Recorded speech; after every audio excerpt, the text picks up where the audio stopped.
Mes chers compatriotes, j'ai souhaité m'adresser à vous pour tenir de la situation qui prévaut dans notre pays. Nous sommes tous témoins des manifestations d'une rare violence qui ont été ces derniers jours à Dakar, dans notre société, causant des en vies humaines d'importants dégâts matériels. Ce soir, mes victimes de ces malheureux événements et à toutes les personnes physiques et morales impactées par les manifestations. Je salue la mémoire des défunts et présente mes condoléances à leurs familles. Je souhaite prompt rétablissement des blessés. Nous sommes une seule famille, unie par une histoire qui nous assigne un destin commun. Perdu pour la nation. Pourquoi? L'État viendra en aide aux familles endeuillées et facilitera l'accès aux soins des blessés. Tant de violences inouïes, où des enfants et des femmes ont été mis dans les scènes. Nos forces de défense et de sécurité ont fort heureusement fait preuve de professionnalisme, de discernement. Autrement, le bilan aurait été plus lourd. Nous avons vu des édifices publics et des symboles de l'État attaqués, des commerces et autres biens ensemble. Ce sont des investissements et de durs labeurs qui ont été anéantis. Aucune cause ne justifie des actes regrettables. Avec ses choix et ses opinions, les autres, nous pouvons évaluer nos différences autrement que par la violence destructrice. Parce que, quels que soient nos choix politiques et nos ambitions, nous sommes une seule famille et nous pouvons avoir un destin de celui de la nation sénégalaise. Voyageurs dans le temps, nous sommes dans une barque dont nous descendrons, laisser la place à d'autres. Notre salut individuel et collectif nous demande de voyager ensemble en consolidant les fondements de la barque et non en les détruisant. Il y va aussi de l'avenir de nos générations après eux.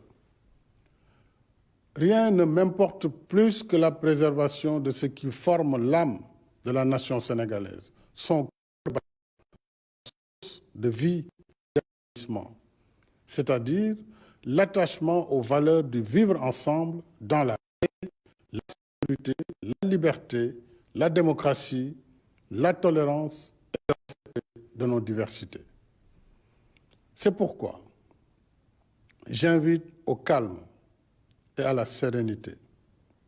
Tous ensemble, taisons nos rancœurs et évitons la logique d'affrontement qui mène au pire.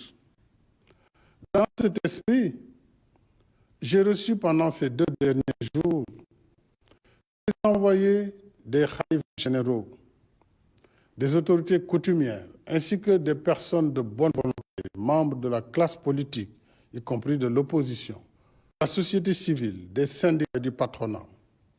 J'ai également échangé avec des membres du clergé catholique.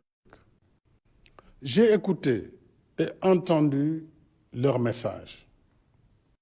Je leur exprime toute ma gratitude et les remercie pour les sages conseils, ainsi que leurs suggestions et recommandations constructives. Toute cette synergie positive montre que dans des moments de doute, d'inquiétude et de turbulence, nos régulateurs sociaux fonctionnent et les ressorts de notre nation restent solides. Sur l'aspect judiciaire de cette crise, laissons la justice suivre son cours en toute indépendance. En ce qui me concerne, je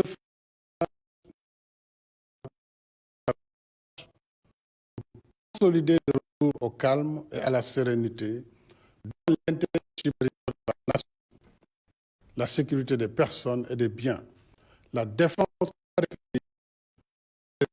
de nos institutions démocratiques. Ma main reste tendue et mes portes ouvertes. Du reste, dès après mon élection, allant au-delà du fait majoritaire, j'ai lancé le dialogue national pour conforter notre démocratie, notre système politique. Ce dialogue est fécond. À ce jour, sur les 27 points inscrits à l'ordre du jour, 25 ont fait l'objet de consensus. Je reste et demeure attaché au dialogue pour la mise en œuvre du point de comprendre également, chers concitoyens, que la colère qui s'est exprimée ces derniers jours a l'impact économique.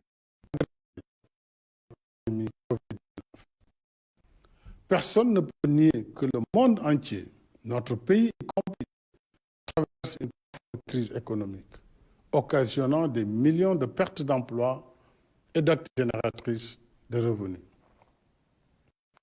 Les familles entières sont plongées dans la pauvreté, l'angoisse et la frustration. Je mesure les difficultés dans nos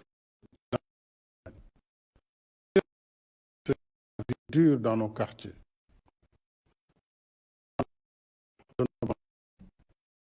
Avec le fonds de riposte de solidarité contre les effets de la COVID-19, l'État a financé pour 1 000 milliards de francs CFA soutien aux ménages, aux entreprises et aux différents corps de métier, y compris le secteur des arts et de la culture. Nous n'avons pas oublié notre diaspora, que nous avons appuyée pour plus de 12 milliards. Ce soutien à la diaspora illustre d'ailleurs l'étendue de la crise que nous vivons. Parce que d'habitude, c'est bien la diaspora qui est un pays. Tout cela pour montrer que la solidarité, l'équité et la justice sociale restent au cœur de la nation et bien avant la pandémie Covid-19. Je crois que tous les efforts en matière de formation, d'emploi, de finances dédiées aux jeunes, à hauteur de 60 milliards de francs CFA pour la délégation générale à l'entrepreneuriat rapide, des jeunes et de du fonds de financement de la formation professionnelle et technique reste encore insuffisant.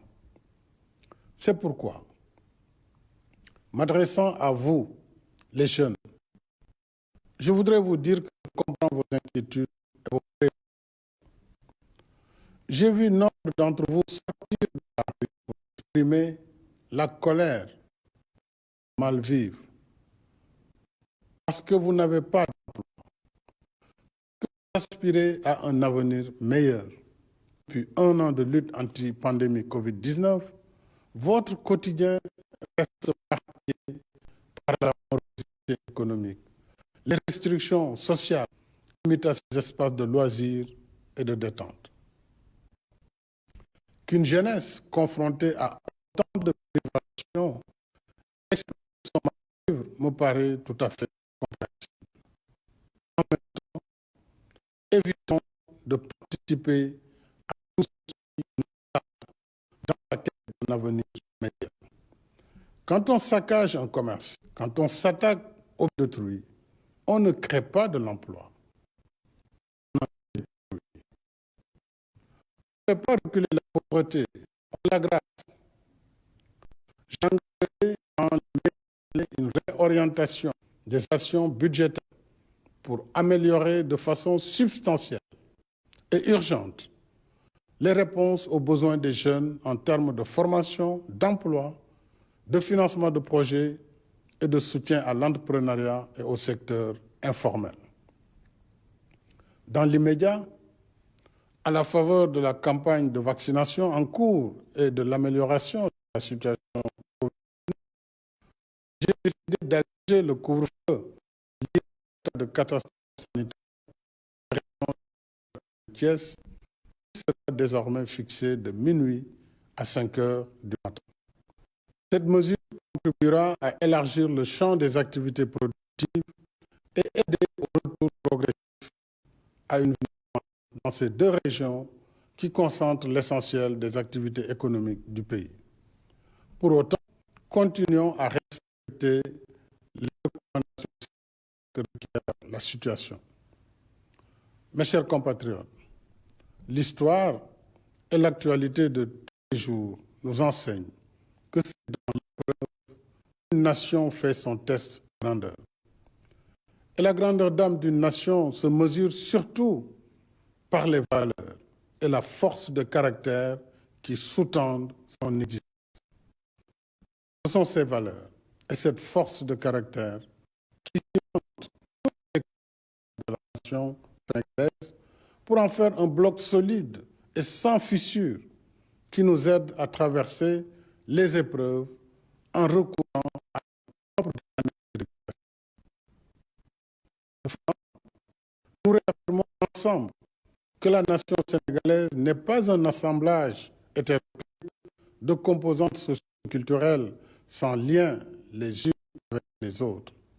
Nous sommes une nation de sang mêlé, une nation faite de tous qui nous rassemble, de toutes ces religions qui cohabitent en paix, de tous ces regards qui se croisent, qui fraternisent, de toutes ces forces qui se conjuguent et s'unissent pour soutenir notre élan commun vers notre destin commun. En cette journée, j'invite toutes les forces vives de la nation à l'apaisement pour honorer ainsi la femme sénégalaise. Bonsoir.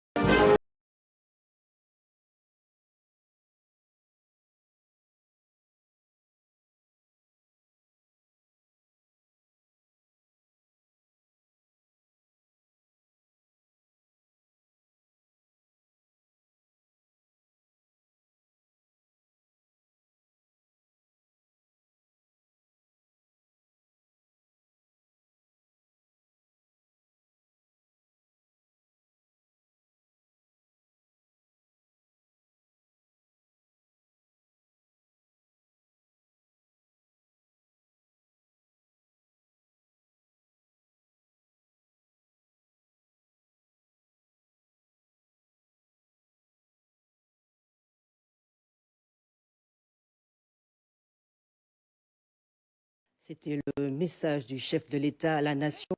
Violentes manifestations ces derniers jours dans plusieurs pays du pays. Et pour décrypter le message du chef de l'État, le ministre porte-parole et coordonnateur de la communication de la présidence de la République, M. Seyid, bonsoir.